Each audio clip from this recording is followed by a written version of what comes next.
Kalau saudara lihat tadi kata-katanya Hawa, saudara akan melihat ada perubahan pola pikir. Dari Hawa pada saat dia melahirkan Kain dan dia melahirkan Set. Akhirnya dia mengerti bahwa solusi dari masalah dosa ini bukan dari dirinya. Tapi Tuhan yang akan memberikan buat dia. Amin. Dan Tuhan sudah genapi melalui karya salib Kristus di atas kayu salib. Nah, di NCC saudara kita percaya bahwa seluruh isi Alkitab adalah tentang Yesus Kristus. Kita sejalan dengan apa yang Tuhan Yesus sendiri katakan di perjalanan menuju Emmaus saudara. Lukas 24 ayat 27 katakan demikian. Lalu ia menjelaskan kepada mereka apa yang tertulis tentang dia.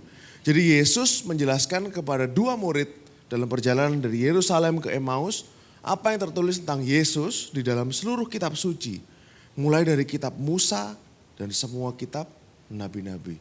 Jadi apa yang kita ajarkan di NCC ini sejalan dengan apa yang Yesus ajarkan pada waktu itu. Bahwa seluruh isi Alkitab ini adalah tentang Yesus Kristus. Nah, Bapa ini sangat mengasihi Yesus Kristus saudara. Sampai semua cerita dalam Alkitab ini adalah tentang anaknya. Saudara bisa bayangkan betapa dia mengasihi Yesus. Bapak ini sangat mengasihi Yesus. Kalau saudara ngerti, saudara bisa lihat betapa Bapak mengasihi Yesus. Saudara bisa lihat bagaimana Bapak mengasihi saudara. Karena dia serahkan Yesus sampai mati demi saudara. Amin. Nah, kalau saudara ingat suatu peristiwa saudara ya. Yesus ditinggikan di atas gunung. Di sampingnya ada Musa dan Elia. Yesus ditransfigurasi. Dia berkilau-kilauan, berpakaian putih. Lalu di sampingnya ada Musa dan Elia. Ini adalah peristiwa yang cukup supernatural saudara ya. Dan Musa dan Elia ini apa saudara? Dia adalah lambang dari hukum Taurat dan para nabi. Nah, dan mereka sedang berbicara tentang apa saudara? Tentang Yesus bersama dengan Yesus. Boleh dibuka Lukas 9 ayat 31. Lukas 9 ayat 31 dikatakan keduanya menampakkan diri dalam kemuliaan dan berbicara tentang tujuan kepergiannya yang akan digenapinya di Yerusalem. Nah, kalau dalam King James-nya yang berbicara tentang kematiannya yang akan dia capai di Yerusalem. Saudara bisa lihat kata desis di layar saudara. Kata-kata desis itu kematian. Tapi kalau dalam bahasa Yunaninya artinya exodus, keluaran. Jadi keluaran yang akan dicapainya di Yerusalem. Keluaran dari apa saudara? Kalau saudara ingat Musa memimpin orang Israel keluar di kitab Keluaran. Keluar dari Mesir, dari tanah perbudakan. Nah Yesus akan membawa umat manusia yang percaya kepadanya mengalami keluaran. Keluar dari perbudakan dosa. Kalau saudara resapi saudara ingat. Berarti orang dua ini kan kalau dalam imajinasi saya mungkin sudah ketemu sama Yesus sebelum Yesus datang ke dunia. Dan mereka sudah ngerti bahwa misinya Yesus datang ke dunia ini, Musa dan Elia ini sudah paham saudara. Bahwa misinya Yesus datang ke dunia adalah untuk mati. Dan membawa umat manusia keluar dari perbudakan dosa. Keluaran yang pertama keluar dari perbudakan di Mesir. Keluaran yang kedua keluar dari perbudakan dosa. Nah ini luar biasa saudara. Nah lalu Petrus saudara. Seperti biasa selalu punya inisiatif saudara. Pasal ayat 33 bisa dibuka. Petrus katakan apa? Dan ketika kedua orang itu hendak meninggalkan Yesus. Mereka ini sudah mau pergi saudara. Petrus berkata kepadanya, Guru betapa bahagianya kami berada di tempat ini. Padahal dia ini di sini juga waktu itu dia sempat tertidur saudara. Baiklah kami dirikan sekarang 3 kemah, 1 untuk engkau, 1 untuk Musa, 1 untuk Elia. Dia mau, maksudnya kelihatannya baik, mau buatkan kemah supaya mereka bisa tinggal. Kemah ini kan tabernakel saudara. Dia tinggal bersama-sama dengan mereka, Musa dan Elia. Lalu Lukas, penulis dari kitab Lukas, tulis sesuatu yang menarik saudara. Tetapi Petrus tidak tahu apa yang dikatakannya itu. Petrus gak ngerti dia sedang ngomong apa. Salah omongannya dia saudara. Mereka berdua ini dua orang ini tidak seharusnya tinggal di situ. Mereka ini sudah selesai, saudara. Tapi Petrus minta mereka kembali. Makanya Lukas langsung bilang, Petrus nggak tahu apa yang dia ngomong. Nah, makanya, jadi maksudnya apa? Yang benar seperti apa? Saudara lihat kata-katanya Bapa di ayat 35. Di ayat 35 apa? Terdengarlah suara dari dalam awan. Mereka ditutupi oleh awan. Ini Tuhan sendiri yang turun. Yang berkata, inilah anakku yang kupilih. Dengarkanlah dia. Kalau dalam bahasa Inggrisnya lebih benar, inilah anakku yang kukasihi. Yang kusayangi. Dengarkanlah dia. Jadi yang Petrus dikoreksi oleh Bapak sendiri dengan cara ngomong gini, tidak usah dengerin Musa dan Elia. Dengarkan Yesus. Tuhan gak bilang dengarkan Musa ya, dengarkan Elia, dengarkan pendeta, dengarkan si A, si B. Enggak, dengarkan Yesus. Jadi yang benar cuma itu, saudara. Hear him, listen to him, dengarkan dia. Ini instruksi langsung dari Bapa di surga kepada para rasul. Pada waktu itu di situ ada Petrus, Yohanes dan Yakobus, saudara.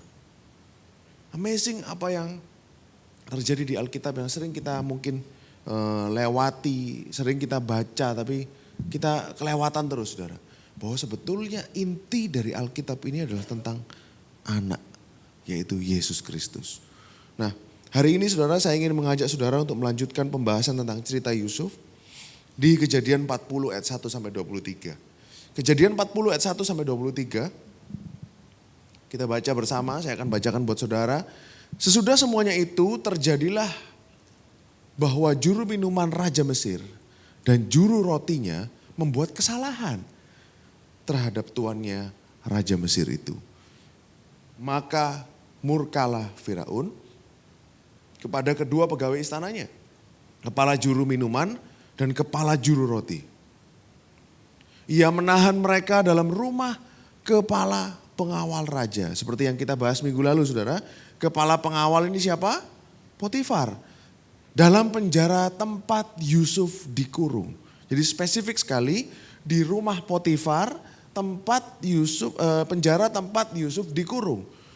Jadi Yusuf masih di rumah Potifar, saudara. Seperti yang kita sempat bicarakan minggu lalu. Dikatakan gini, saudara. Kepala pengawal raja menempatkan Yusuf bersama-sama dengan mereka untuk melayani mereka. Demikianlah mereka ditahan beberapa waktu lamanya. Kalau dalam bahasa Inggrisnya lebih jelas, Captain of the Guard, siapa kepala pengawal itu? Potifar. Potifar charge Joseph with them. Menugasi Yusuf tentang mereka. Dan Yusuf melayani mereka. Jadi Potifar ini masih percaya kepada Yusuf. Nih loh, ada dua orang pejabat yang kena kasus, kamu layani mereka. Ini menguatkan teori kita minggu lalu bahwa sebenarnya Potifar ini tidak percaya dengan omongan istrinya. Dengan fitnah istrinya, dia masih percaya kepada Yusuf. Buktinya Yusuf ditaruh di rumahnya masih. Yusuf masih disuruh, dikasih kepercayaan untuk ngurus dua orang ini yang baru masuk, saudara. Jadi favor Tuhan, perkenanan Tuhan, penyertaan Tuhan itu masih ada pada Yusuf. Masih ada. Meskipun bertahun-tahun, saudara, kalau saudara lihat dari cerita ini sudah berjalan 11 tahun. Jadi pada cerita ini sudah berjalan 11 tahun Yusuf ada di Mesir pada waktu cerita ini.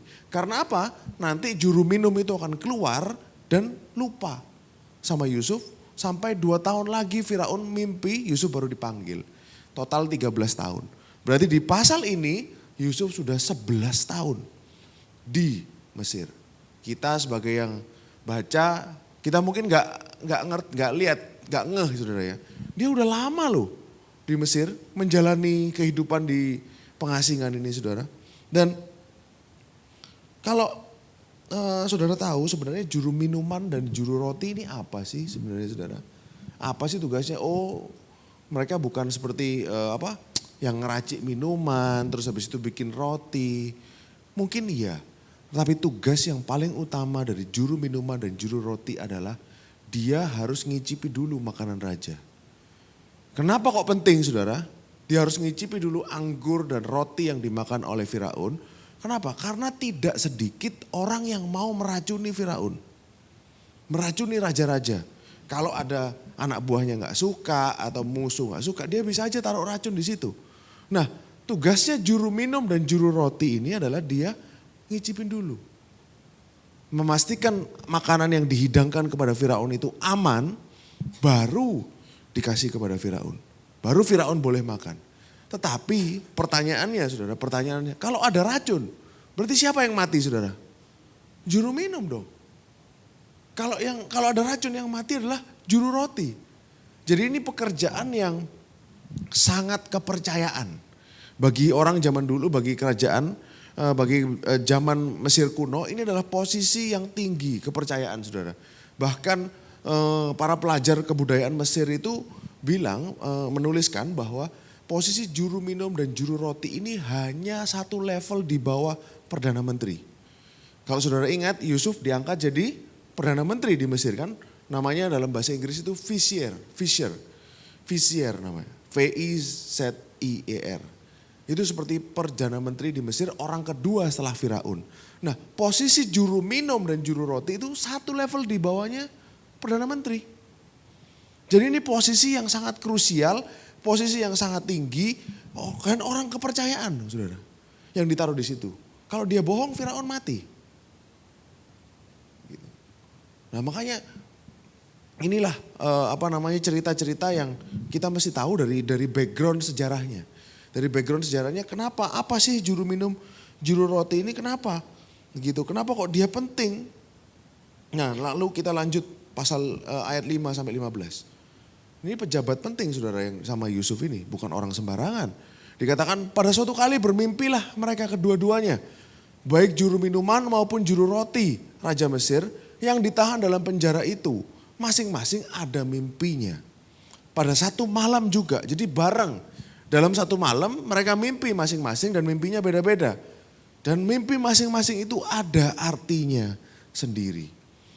Ayat 6, ketika pada waktu pagi Yusuf datang kepada mereka, segera dilihatnya bahwa mereka bersusah hati. Lalu ia bertanya kepada pegawai-pegawai istana Firaun, yang ditahan bersama-sama dengan dia dalam rumah itu. Mengapa hari ini mukamu semuram itu? Pertanyaannya lucu saudara ya. Emang ada orang yang happy-happy di penjara saudara. Tapi dia tanya, kenapa kok kamu bersedih? Berarti kan hari ini dia lebih sedih daripada biasanya. Menunjukkan bahwa Yusuf ini peduli.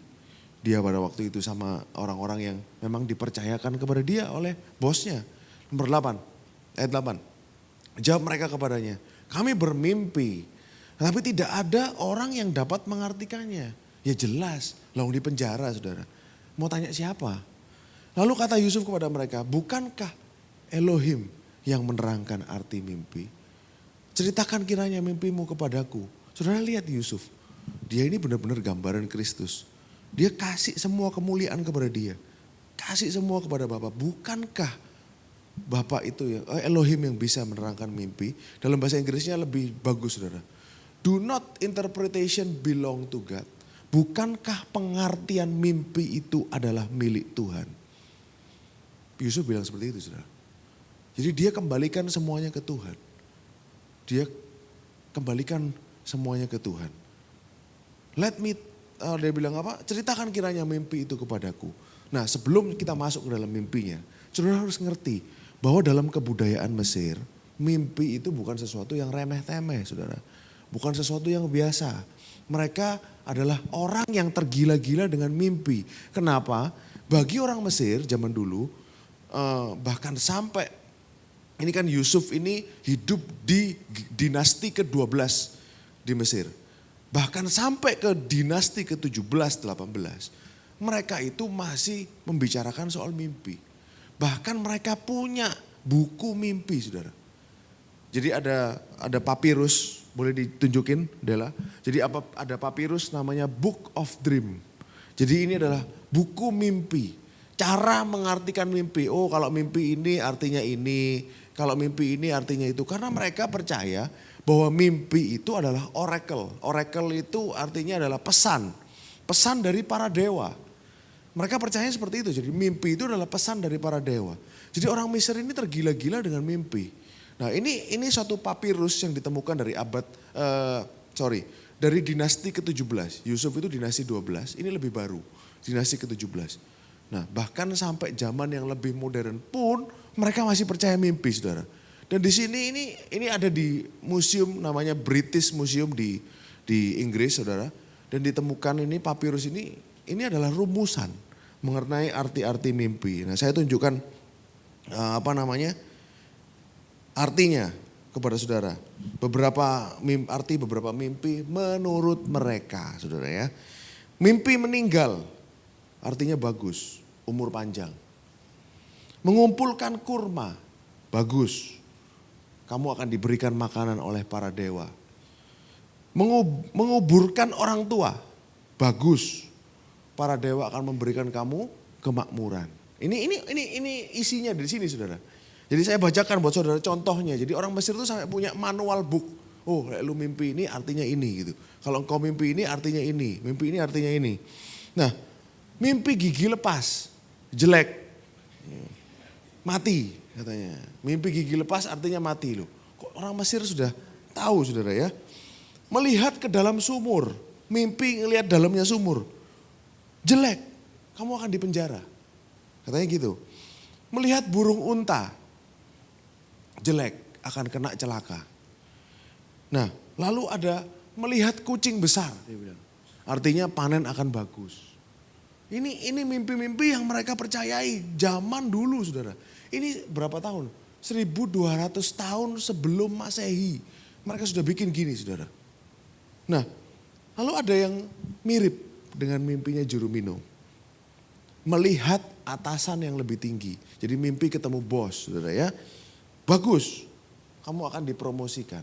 Ini sama seperti yang Yusuf, di kasus Yusuf. Lalu 8, melihat pohon anggur, mimpinya. Bagus, akan ada kemakmuran, kelimpahan dan akan mengalami intervensi ilahi. Saudara akan lihat, ini sama seperti yang Yusuf artikan pada waktu itu. Ini bukan kebetulan, saudara ya, pasti ada, Tuhan pasti ngatur lah semuanya ini. Boleh dibuka mimpinya? Kemudian juru minuman itu menceritakan mimpinya kepada Yusuf. Katanya, dalam mimpiku ini tampak ada pohon anggur di depanku. Nah sama, saudara. Di papirus tadi ada, lihat pohon anggur artinya makmur. Bagus, semuanya baik. Pohon anggur itu ada 3 carangnya dan baru saja pohon itu bertunas. Bunganya udah keluar, tandanya penuh buah anggur yang ranum. Nah lanjut. Dan di tanganku ada piala, ada gelasnya Firaun. Gelasnya Firaun. Buah anggur itu kuambil lalu kuperas dalam piala Firaun. Kemudian kusampaikan piala itu ke tangan Firaun. Ketemu bos, saudara. Berarti akan ada promosi. Jadi kalau mimpi ketemu bos saudara, berpikirlah akan ada naik gaji gitu, saudara ya. Menurut mereka, saudara, zaman itu. Nah, lalu Yusuf bilang seperti ini, inilah arti mimpi itu, ketiga carang itu artinya 3 hari. Nah ini yang penting, saudara ya, 3 hari, in 3 days. Kenapa kok 3? Alkitab itu selalu obses dengan kata-kata 3. Kenapa? Angka 3 ini biasanya kebangkitan. Pada hari yang ketiga Yesus bangkit. Pada hari yang ketiga, pada hari yang ketiga. Jadi ada sesuatu yang signifikan pada hari yang ketiga, saudara. Lalu lanjut 13.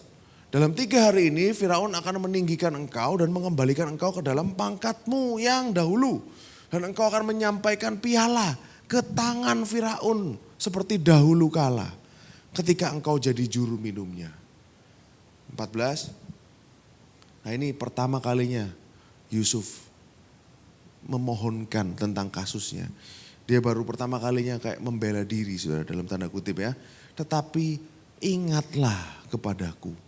Apabila keadaanmu telah baik nanti, tunjukkanlah terima kasihmu kepadaku dengan menceritakan hal ihwalku kepada Firaun dan tolonglah keluarkan aku dari rumah ini. Kenapa Yusuf bilang seperti itu, saudara?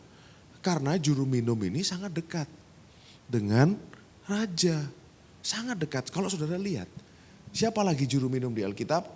Ada yang bisa jawab, saudara? Nehemia. Kalau saudara lihat Nehemia 1 ayat 11, Nehemia adalah juru minum. Jadi dia ini tamengnya raja. Kalau rajanya mau diracuni, Nehemia yang minum dulu, Nehemia yang mati, saudara. Oleh karena itu raja tahu bahwa ini orang yang meresikukan nyawanya buat aku. Makanya pada waktu itu Nehemia sedih, rajanya tanya, ini raja Persia pada waktu itu. Raja Artasasta, Persia, Iran zaman sekarang yang sedang lagi perang, saudara. Dia katakan, kenapa kamu kok murung? Pada waktu itu ada raja dan permaisurinya. Jadi saya lihat, loh memang benar bahwa juru minum ini memang orang kepercayaannya raja. Dia dekat dengan raja. Kenapa? Makanya Yusuf minta seperti ini, saudara. Nah ini Nehemia 1 ayat 11. Ketika itu yang bawah, aku ini juru minuman raja. Dia adalah king's cup bearer. Membawa cup itu gelas, bearer itu membawa. Jadi yang tukang bawa gelas. King's cup bearer. Jadi kalau dari tangannya dia dikasihkan kepada raja sudah pasti aman. Nah inilah posisi Nehemia pada waktu itu. Lanjut ayat 15. Sebab aku diculik begitu saja dari negeri orang-orang Ibrani. Dan di sini pun aku tidak pernah melakukan apa-apa yang menyebabkan aku layak dimasukkan ke dalam liang tutupan ini. Aku sebenarnya gak salah apa-apa. Tapi aku dimasukin ke dalam penjara ini, saudara. Nah kalau kita kembali ke mimpinya juru minum ini, saudara akan lihat beberapa simbolisme. Nah pohon anggur ada 3 carangnya. Next 11. Dikatakan seperti ini, saudara. Di tanganku ada piala Firaun, buah anggur itu diambil langsung diperas ke dalam gelasnya Firaun. Bukankah kalau bikin anggur ini harus difermentasi? Tapi ini enggak, langsung diperas, saudara. Airnya langsung diperas. Artinya apa? Akan terjadi sesuatu yang cepat, fast, enggak lama. Makanya dia bilang 3 hari. Lalu dikatakan sampaikan piala itu ke tangan Firaun. Jadi akan ada, jadi dari tangan ke tangan. Jadi di tangannya dia ada piala Firaun, dikasihkan kepada tangannya Firaun. Akan terjadi hand to hand. Berarti dia akan mengalami persekutuan kembali dengan Firaun. Akan ada kepercayaan lagi dari Firaun kepada dia. Nah ini sebenarnya simbolisme yang ada. Nanti kita akan gali lagi lebih dalam lagi tentang apa sih sebenarnya maksudnya dari mimpi ini, saudara. Lanjut ke ayat yang juru roti 16. Setelah dilihat oleh kepala juru roti betapa baik arti mimpi itu, berkatalah ia kepadanya, aku pun bermimpi juga. Tampak aku menjunjung 3 bakul berisi penganan. Jadi 3 white basket on my head. Jadi dia bawa 3 keranjang di kepalanya. Itulah cara orang dulu bawa makanan, saudara. Lanjut. Dan di keranjang yang paling atas semua ada roti. Dalam bakul yang paling atas ada berbagai makanan untuk Firaun. Buatan juru roti. Tapi burung-burung memakannya dari dalam bakul yang ada di atas kepalaku. Next, Yusuf menjawab, beginilah arti mimpi itu. Ketiga bakul artinya 3 hari juga. 19, dalam 3 hari ini Firaun akan meninggikan engkau tinggi ke atas dan menggantung engkau pada sebuah tiang. Dan burung-burung akan memakan dagingmu dari tubuhmu. Artinya berbalik banget, saudara ya. Jadi jauh sekali dengan artinya yang juru minum, saudara. Dia gak bertemu Firaun di mimpinya. Gak ketemu Firaun, gak ada. Ketemunya burung-burung, saudara. Nah burung-burung ini dalam literasi Alkitab selalu menandakan sesuatu yang kurang baik. Sesuatu yang terkutuk. Kalau saudara ingat Raja Ahab di 1 Raja-Raja 21 ayat 24. Semua orang yang dikutuk Tuhan itu dikutuk matinya akan dimakan oleh burung-burung. Gak dikuburin. Tidak mengalami penguburan yang proper, yang benar, saudara. Sampai mayatnya ada di pinggir jalan dimakan oleh burung-burung. Dikatakan siapa dari keluarga Ahab yang mati di kota akan dimakan anjing. Yang mati di padang akan dimakan burung di udara. Jadi itu sesuatu yang memalukan, sesuatu yang kutukan, sesuatu yang buruk bagi zaman itu. Untuk mati sampai dimakan burung-burung. Dan akhirnya Lanjut beri. Dan terjadilah pada hari ketiga, hari kelahiran Firaun. Maka Firaun mengadakan perjamuan untuk semua pegawainya. Ia meninggikan kepala juru minuman dan kepala juru roti di tengah-tengah para pegawainya.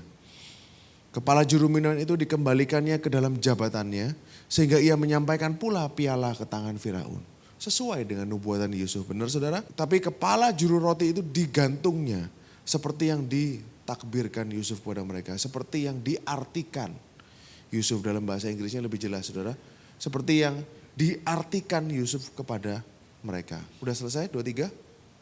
Tetapi sayangnya ini saudara, Yusuf tidaklah diingat oleh kepala juru minuman itu, melainkan dilupakannya. Itulah manusia saudara ya. Begitu dapat sesuatu yang baik pasti sudah lupa setelah itu. Nah, saya ingin ajak saudara untuk gali lebih dalam dari pasal ini saudara. Juru minuman atau cupbearer dalam bahasa Inggrisnya ini adalah seperti yang saya katakan tadi, orang yang bertugas memastikan minuman raja bebas dari racun. Artinya dia siap mati buat raja. Dia adalah orang dekat raja seperti yang kita lihat di Nehemia tadi saudara. Bukankah kita ini punya seorang yang minum cawan buat kita? Seorang cupbearer, juru minum kita ini siapa saudara? Yesus Kristus. Kalau saudara tahu di Lukas 22 ayat 42. Lukas 22 ayat 42 Yesus bilang apa saudara? Ya Bapakku, jikalau engkau mau ambillah cawan ini daripadaku. Tetapi bukanlah kehendakku melainkan kehendakmu lah yang terjadi. Cawan apa ini saudara? Boleh lanjut di Yohanes 18 ayat 10. Ini pada waktu Petrus potong telinganya Malkus. Dikatakan Simon Petrus yang bawa pedang menghunus pedang itu menetakkan pada hamba imam besar, memutus telinga kanannya, nama hamba itu Malkus 11. Kata Yesus kepada Petrus, sarungkan pedangmu itu, bukankah aku harus minum cawan yang diberikan Bapa kepadaku? Cawan apa? Yesus adalah cupbearer kita, Yesus adalah juru minum kita saudara. Karena dia sudah minum itu cawan penghukuman Tuhan. Kalau saudara baca di Yeremia 25 ayat 15, dikatakan apa? Yeremia 25 ayat 15, beginilah firman Tuhan kepadaku, ambillah dari tanganku piala berisi anggur kehangatan amarah. Dan minumkanlah isinya kepada segala bangsa. Segala bangsa loh saudara. Yang kepadanya aku mengutus engkau. Jadi cawan yang isinya dari apa adalah amarah Tuhan ini harusnya kita semua yang minum. Saudara. Tapi Yesus yang sudah minum buat saudara dan saya. Dia sudah mati di kayu salib, dia sudah minum cawan murka Tuhan itu buat kita. Lalu apa yang dia berikan kepada kita? Dia sudah minum cawan murka, apa yang dia berikan kepada kita? Matius 26 tadi seperti yang kita barusan lakukan apa? Dia berikan, this is the cup of the new covenant. Ini adalah cawan perjanjian baru. Ambillah makanlah, inilah tubuhku. 27. Nah, sesudah itu ia mengambil cawan mengucap syukur, minumlah kamu semua. Justru setelah dia minum cawan murka, dia melayani saudara dan saya. Ini loh, minumlah kamu semua dari cawan ini. Cawan apa? 28, inilah darahku. Darah perjanjian yang ditumpahkan bagi banyak orang untuk pengampunan dosa. Jadi justru setelah dia minum cawan murka itu, kita bisa minum cawan pengampunan dosa. Ini darah perjanjian saudara. Yang saudara peringati setiap hari Minggu, itu adalah cawan yang isinya darah Kristus yang adalah pengampunan dosa buat kita semua. Kenapa saudara? Karena Yesus sudah minum cawan murka buat kita. Harusnya kita yang mati, tapi dia yang mati ganti kita. Harusnya kita yang tergantung di atas kayu salib. Tetapi dia yang digantung di atas kayu salib untuk kita. Amin saudara. Nah, dia adalah juru minum yang sejati. Dia adalah cupbearer kita yang sejati. Dia tanggung murka Tuhan akibat dosa di kayu salib. Nah, lalu saudara, kalau saudara lihat lagi dari cerita Yusuf dengan dua orang ini saudara. Saudara kalau teliti, saudara akan lihat gambaran-gambaran Kristus di situ. Yang pertama, roti dan anggur. Roti dan anggur ini gambaran apa saudara? Tubuh dan darah Kristus. Roti dan anggur adalah gambaran dari tubuh dan darah Kristus. Nah, kalau saudara lihat tadi pada waktu anggur itu diperas, itu melambangkan apa? Darah Yesus saudara. Kan dia diperas. Lalu roti saudara. Terlepas dari semua perumpamaan itu, roti ini apa saudara? Roti itu adalah tubuh Kristus. Lalu dimakan burung. Lalu digantung di tiang. Kalau saudara lihat di ayat berapa tadi? 19 ya, Dela. Kejadian pasal 40, kalau nggak salah ayat 19, tempat dia tergantung. Tubuhnya dihancurkan buat saudara dan saya. Roti ini tubuh Kristus itu dihancurkan buat kita. Makanya tubuhnya itu dimakan burung, dianggap terkutuk. Dikatakan ini, Pharaoh shall in 3 days dalam bahasa Inggrisnya, Firaun akan mengangkat kepalamu dari kamu. Jadi ini kepala ini diangkat dari tubuh. Ini bahasa Yusuf ya saudara ya, bahasa aslinya. Dan kamu akan digantung bukan tiang, saudara, tapi di pohon. Kalau saudara lihat King James-nya, saya nggak usah tunjukin bahasa aslinya biar lebih cepat saudara. And shall hang thee on a tree. Jadi bukan tiang gantungan saudara, tapi dia katakan Yusuf bilang kamu akan digantung di pohon. Melambangkan siapa saudara? Kalau saudara ingat di Ulangan pasal 21 ayat 22 sampai 23. Ulangan pasal 21 ayat 22-23. Apabila seorang berbuat dosa yang sepadan dengan hukuman mati. Ya dihukum mati kemudian kau gantung dia pada sebuah tiang. Bukan tiang saudara. Dalam bahasa Inggrisnya lagi. Tree. Dia digantung pada pohon. 23. Maka janganlah mayatnya dibiarkan semalam-malaman, tapi haruslah engkau menguburkan dia pada hari itu juga. Sebab seorang yang digantung terkutuk oleh Elohim. Paham saudara? Saudara bisa lihat gambarnya?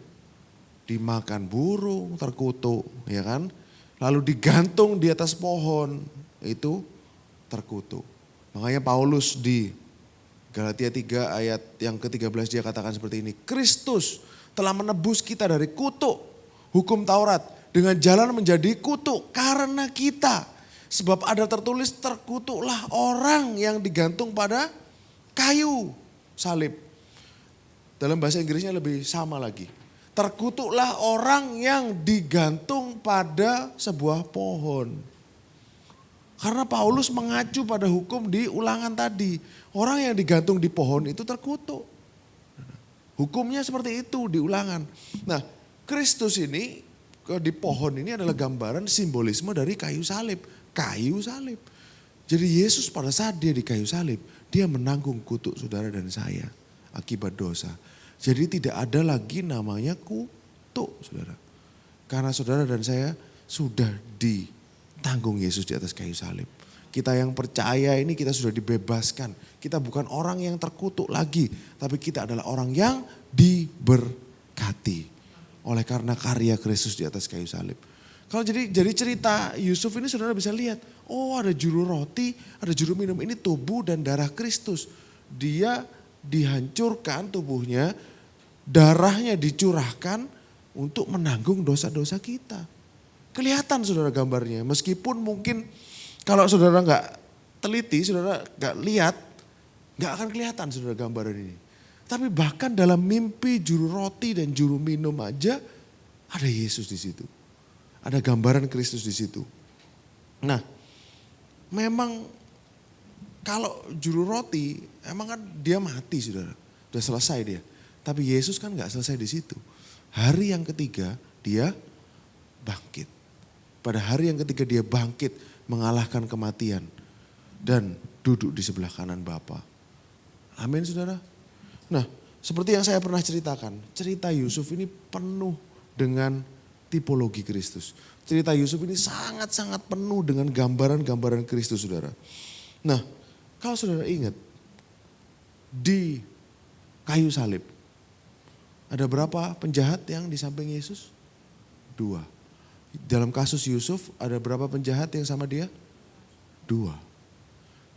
Saudara ingat nasibnya penjahat yang sebelah Yesus? 1 bersama-sama dengan dia, 1 enggak. Satu percaya, satu enggak. Ya toh, satu, Tuhan remember me, ingat aku pada saat engkau akan datang di kerajaanmu. Yesus bilang apa? Hari ini juga engkau akan bersama-sama dengan aku di Firdaus. Berarti kan dia bareng Yesus. Dia percaya, dia naik kan? Sama. Juru minum naik Firaun. Juru roti mati. Saudara bisa lihat kesamaan ya mereka ini. Kadang-kadang saya mikir, saya lihat, saya baca ini, saya pelajari. Wih, ngeri juga nih. Kok bisa Tuhan bikin cerita sedemikian rupa? Benar-benar dia menuliskan cerita hidupnya Yusuf ini untuk menggambarkan anaknya. Jadi benar-benar cerita dalam hidup Yusuf ini detail-detailnya ini semua menggambarkan Yesus. Siapa yang nulis saudara? Bapa. Dia yang bikin cerita ini saudara. Dia yang bikin, kalau saudara ingat lagi, Yusuf dibuang ke Mesir awalnya oleh saudara-saudaranya. Betul saudara? Dijual ke siapa saudara? Orang Ismail, orang Midian. Bukankah mereka itu orang kafir, bukan orang percaya? Orang Gentile bagi orang Yahudi, betul saudara? Orang Gentile buat mereka. Yesus diserahkan oleh orang-orang Yahudi, saudara-saudaranya, kepada siapa? Yang menyalibkan Yesus? Orang Roma. Orang Roma adalah Gentile. Sama. Jadi saudara bisa lihat betapa samanya ini. Jadi kita melihat cerita Yusuf dari perspektif yang lain. Perspektif yang berbeda. Dan ini adalah perspektifnya Tuhan sendiri. Karena begitu cintanya dia kepada anaknya. Sampai dalam semua cerita ini diselipkan gambaran tentang anaknya. Semuanya tentang anaknya, semuanya tentang anaknya. Tentang karya salibnya. Karena karya salib ini adalah yang utama buat dia. Betapa pentingnya ini. Kalau nggak penting, nggak mungkin Tuhan ini ibaratnya nganggur. Taruh gambaran-gambaran itu di situ saudara. It's a message, itu adalah sebuah pesan yang Tuhan ingin kita semua dengar. Supaya saudara dan saya mengerti bahwa segalanya adalah tentang anaknya. Bukan tentang yang lain. Yang lain bagi dia gak penting saudara. Yang penting adalah tentang Yesus Kristus. Bagi kita aman saudara. Karena saudara dan saya ada di dalam Kristus. Kita sudah ditaruh di dalam anaknya ini. Tempat teraman di dunia adalah di dalam Kristus. Meskipun dunia lagi bergejolak, ekonomi kacau, perang, militer serang sana sini saudara. Tapi saudara yang percaya dalam Kristus, yang percaya pada Kristus, saudara berada di tempat yang paling aman di dunia. Bukan di dalam bunker, bukan di apartemen yang tinggi, bukan saudara. Tapi tempat teraman adalah bersama-sama dengan Yesus. Saudara ada di dalam Kristus. Apapun yang terjadi dengan dunia ini, saudara aman. Nah inilah yang kita mesti tahu. Menghadapi dunia yang semakin tidak menentu, keadaan yang semakin tidak bisa diprediksi saudara, pasti akan menimbulkan kekhawatiran dalam diri saudara. Wah gimana ya? Oh, nanti gimana ya? Hari esok seperti apa ya? Oh besok minyak naik, bensin pasti naik. Saudara, apapun yang terjadi, Tuhan tidak akan pernah tidak memelihara saudara.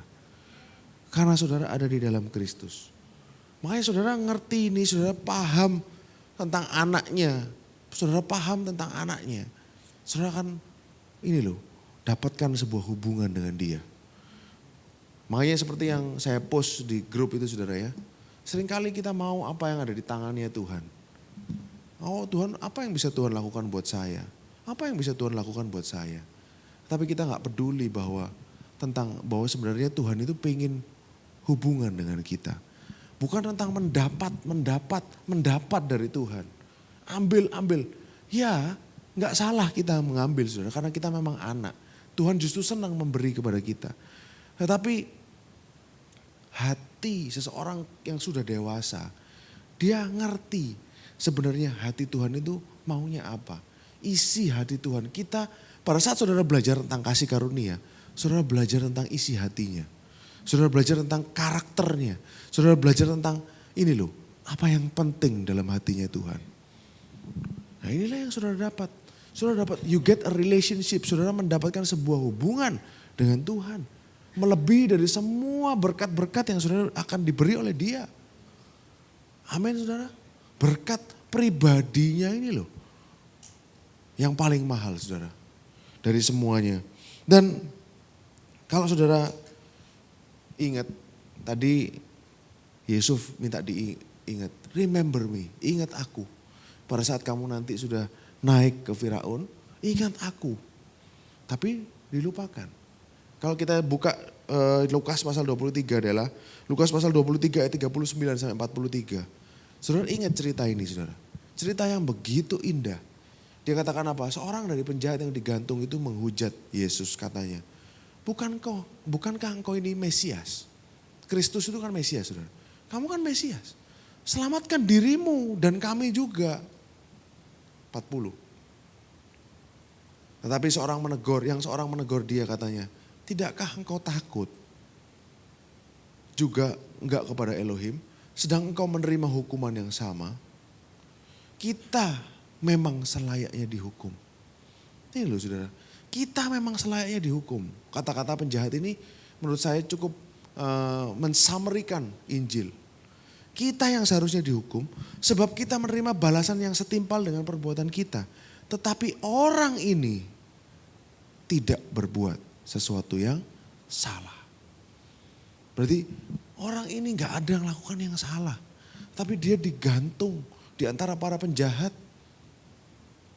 Kita yang seharusnya salah. Saudara dan saya yang harusnya disalib.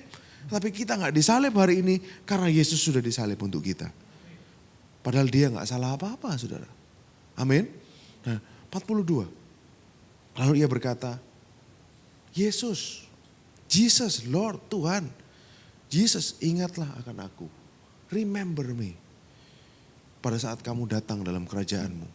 Saudara, request ini bagi saya adalah request yang sangat sangat menyentuh dalam hati. Tuhan ingatlah aku. Apakah Tuhan melupakan orang ini? Enggak saudara. God doesn't forgive him. Tapi juru minum itu melupakan dia. Melupakan Yusuf. Tapi Tuhan gak akan pernah melupakan kita. Sebab Tuhan kita adalah Tuhan yang setia. Lanjut ayat 43. Apa yang Yesus katakan? Aku berkata kepadamu hari ini juga. Verily I say unto thee. Today Tuhan bilang hari ini juga. Engkau bersama-sama dengan aku. Di paradise. Di surga. Ini mematahkan semua doktrin pengajaran yang salah. Yang memerintahkan atau menyuruh manusia untuk mengusahakan keselamatan. Karena apa yang dilakukan orang ini? Gak ada. Dia cuma percaya kok bahwa Yesus itu gak salah tapi dihukum. Kita yang harusnya salah. Dia cuma bilang Tuhan ingat aku. Langsung dibawa ke surga. Jadi pengajaran-pengajaran yang mengajarkan bahwa kita harus mengusahakan keselamatan. Kita harus tetap kerjakan keselamatan untuk memaintain keselamatan. Untuk mempertahankan keselamatan. Itu semua dipatahkan oleh ini saudara. Penjahat loh ini saudara. Dia tidak lakukan apa-apa. Dia belum buktikan dirinya tidak bersalah. Dia gak bisa turun dari kayu salib. Dia tidak lakukan apapun itu. Tapi kasih karunia Tuhan itu begitu besar sama dia. Kasih karunianya itu begitu luar biasa buat orang ini. Ada harapan buat kita saudara. Begitu baiknya Tuhan yang saudara dan saya sembah. Dia gak lihat apa yang kita perbuat. Dia cuma lihat percaya pada Yesus Kristus. Pada saat saudara percaya kepada Yesus Kristus. Saudara ditaruh di dalam Yesus. Apa yang Bapak lihat itu hanyalah Yesus. Dia gak lihat saudara lagi. Dia gak lihat saudara dengan kelemahan saudara. Dia gak lihat saudara dengan dosa-dosa saudara. Enggak saudara. Dia hanya lihat anaknya yang sempurna. Yaitu Yesus Kristus. Makanya dalam kasih karunia ini kita semakin hari semakin mengerti, semakin paham bahwa Tuhan kita adalah Tuhan yang baik saudara. Dan dia benar-benar baik. Penjahat aja dia selamatin kok saudara. Tanpa berbuat apa-apa, tanpa syarat apapun, dia kasih syarat, harus lakukan A, B, C, D. Enggak saudara. Enggak ada syarat apapun, dia tetap terima. Bahkan hari ini juga Tuhan bilang dia akan bersama-sama dengan Tuhan di Firdaus. Saya renungkan ayat ini, luar biasa ya. Tuhan kita ini. Betapa besar kasihnya. Betapa dia cinta kepada kita. Tuhan kita itu sebaik itu loh saudara. Sebaik itu. Kadang-kadang orang merasa, salib buat kita, ya sudahlah salib ya sudah gitu. Salib lagi, salib lagi. Kalau saudara mulai berpikir seperti itu sudah mulai ada effort masuk dalam diri saudara. Kenapa? Saudara menganggap salib itu biasa. Sesuatu yang engkau layak untuk terima. Pada saat saudara mendengar tentang salib, saudara diceritain tentang salib, saudara membaca tentang salib, saudara merasa kok gak exciting lagi ya? Kayaknya biasa. Berarti dalam hati saudara sudah mulai masuk legalisme. Sudah mulai masuk roh agamawi bahwa ya gak apa-apa, aku memang Yesus memang harusnya mati buat aku. No. Dia tidak seharusnya mati buat saudara. Pada saat, kapan orang mulai kehilangan taste tentang kasih karunia ini? Pada saat dia merasa salib itu biasa. Itu sudah mulai dalam hatinya masuk roh-roh agamawi. Merasa dia memang harusnya Yesus mati. Enggak saudara, enggak layak dia. Kita tidak layak untuk menerima ini semua. Siapa kita? Kok kita sampai anak Tuhan yang maha tinggi itu mau mati buat kita? Siapa kita saudara? Dia mau minum cawan murka Tuhan itu buat kita. Menanggung semua hukuman kita. Siapa saudara dan saya? Pada saat saudara mengerti, saudara kagum, saudara merasa Tuhan harusnya aku gak dapet ini, aku gak layak. Itulah kasih karunia Tuhan akan turun buat saudara. Tapi pada saat saudara merasa, biasalah salib ini. Ya setiap minggu diceritain salib. Setiap minggu ya semuanya tentang salib. Itulah legalisme mulai ada dalam hati saudara. Merasa saudara layak untuk terima itu. Merasa biasa apa yang Tuhan lakukan itu buat saudara. Padahal sebenarnya ini sangat luar biasa. Tidak seharusnya Yesus mati buat kita saudara. Kita yang harusnya mati. Tapi dia sudah gantikan saudara. Makanya tadi lagunya Claresta bagus. Dikatakan layaklah kau Tuhan. Dipuji dan disembah dengan segenap hatiku.